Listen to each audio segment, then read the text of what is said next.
And okay, so what these chess sets come from the House of Stone. And they're literally selling a piece of history.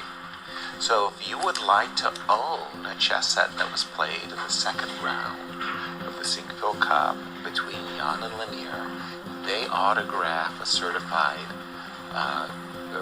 certificate for the provenance of the set, so that you could proudly display that this set was played in the Sinquefield Cup, just as in baseball, as baseball was used in the World Cup. In this event, because not only is he in contention for the rating spot, but he's also in contention for the spot that will go to the FIDE exactly where he has to finish. But let's say, for top 3 or something, then he should be getting that FIDE circuit spot.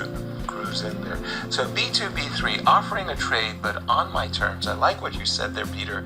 It seems to me that Anish should be playing D6 and D5 break. The only other thing that did actually cross my mind, it was a flicker, is you're playing for D5 and or you're playing for F5 after the move B2, B3. Just imagining that I do throw in a trade that the computer hates.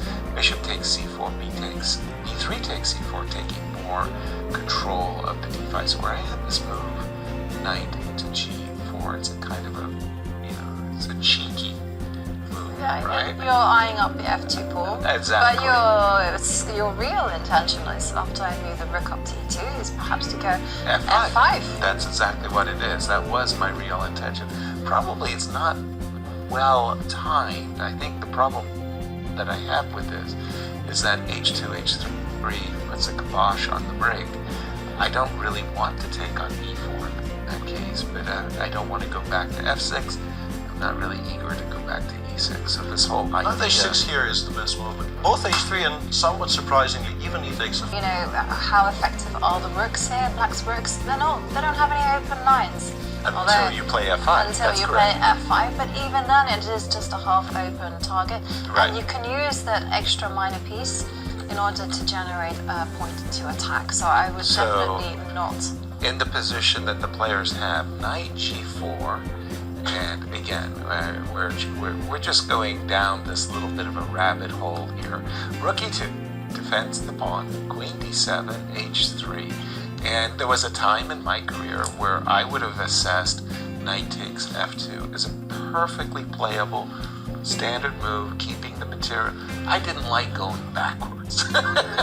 You're forcing me to retreat. Rook takes F2. And again, Jovi, you would make the assessment, how are the rooks? Exactly. I would always assess the potential of the rooks. 2 minor pieces. And then I would also, when it comes to 2 minor pieces, I would see whether they have a point of attack. Because if you do have a point of attack, or target, so to speak, then you can use that extra piece. Because bear in mind, a rook, 1 piece. A bishop and knight, 2 pieces. I can attack twice. Okay, and then you would get to a position like this, and your judgment would be, I would like the 2 pieces, and hence I am not going to play knight takes F2. I'm going to retreat. When did you make what?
looks like well, the let's repetition is go in store. quickly, and they entertained us with a brief display of fireworks, but it does look like the players have repeated the position 3 times, and a peaceful outcome there as the players share the point. A halving of the point, isn't it? And for me, this Here, the line I recollected is bishop b2.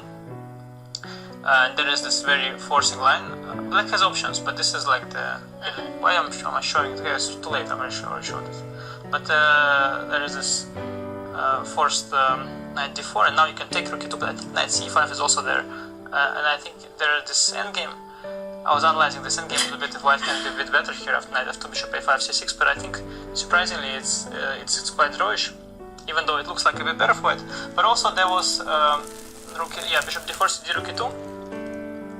And when I was analyzing it, I was checking which one is easier to draw. I think I concluded that this is probably the cleaner one. But anyway, bishop b2 is the forced line. Black can also play more ambitiously than that. It was sort of a forced bailout. But I'm sorry, it was forced and was clear for you.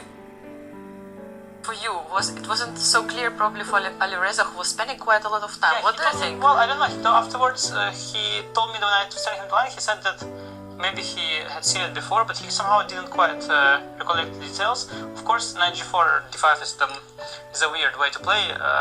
Black can play many different ways. Like usually they go like bishop a7. I mean, I had games with white like that as well. It's kind of slow play, h6, but sometimes you go for d5, sometimes not. But in this particular case, white hasn't gone h3, so I have this prepared this forced line. Yeah, I mean, it was sort of an attempt to try and just completely force the draw. I'm curious. Actually, Peter was mentioning that he will not be surprised if you know everything until, you know... Yeah, no, I'm surprised this engine here gives some number. I think mine was giving a smaller number, but I guess this is not a very deep, deep one. No. Because I think this position, if I remember correctly, it was completely nothing. But it looks, of course, a bit better. I think, I was kind of thinking maybe this is a little something, but I think I kept analyzing it and it was okay. But yeah, h3 is the other way, but I didn't recollect, because I thought h3 was not the most principled way, and I was frankly kind of mostly calculating. But looks logical, yes. What happens if you take? Yeah, no, I didn't see here. Yeah, the point is that I want to take first here, so that if bc, then I go knight f2. Rook f2, by the way, I was thinking queen d6 first. More precise than taking, because I didn't, rook d8, so this I liked. And if knight c4, now I'm not taking on f2 anymore, I'm going now e4, that's why I take on c4 first. Yeah, but there was some interesting lines, you know, if you take immediately and then there is some crazy move like b5. Yeah, maybe next time, Again, next time. Peter was saying maybe you have seen it. No, bishop c4 first, I'm pretty sure, knight c4, e4. Okay. But what was fascinating in the game, actually 91, he should have played. I think this is the correct zeros. Knight d4. Here was very interesting because I saw knight f2 is forced equality, so it was hard to. It was a little hard to refuse it because it was very easy forced line. But of course, I felt that he might have already pushed it too far, so I was trying to find advantage here. Okay, the reason I didn't do this is because in the worst case, you can even go hg. EF and something like this, and bishop e3, whatever. I don't buy this as a big advantage for black. But of course, this was not the main reason I didn't play it. The main reason is that I missed an amazing line here after bishop. Rook d1 is bishop to queen d5, rook d1. That is good for white. I think queen d3 is, I think, at least equal for white. But the principal line is EF, and here I missed an amazing. He also missed it, and that's the pity because I don't know if he would have seen it at some point, but. He was going to lose it here, actually. He was going to go bishop h4. This is the reason why I didn't play it as well. But this absolutely unbelievable line. This only move rook f2, take, and I saw rook f2 with the engine after the game there. And then as I was walking towards here, I realized the point. And why I didn't see it, of course, it's amazing. You go rook e8 here, hg, and then you go bishop g3, and you oh my god, and bishop g3 is unbelievable move. Yeah, and I mean, there was a chance he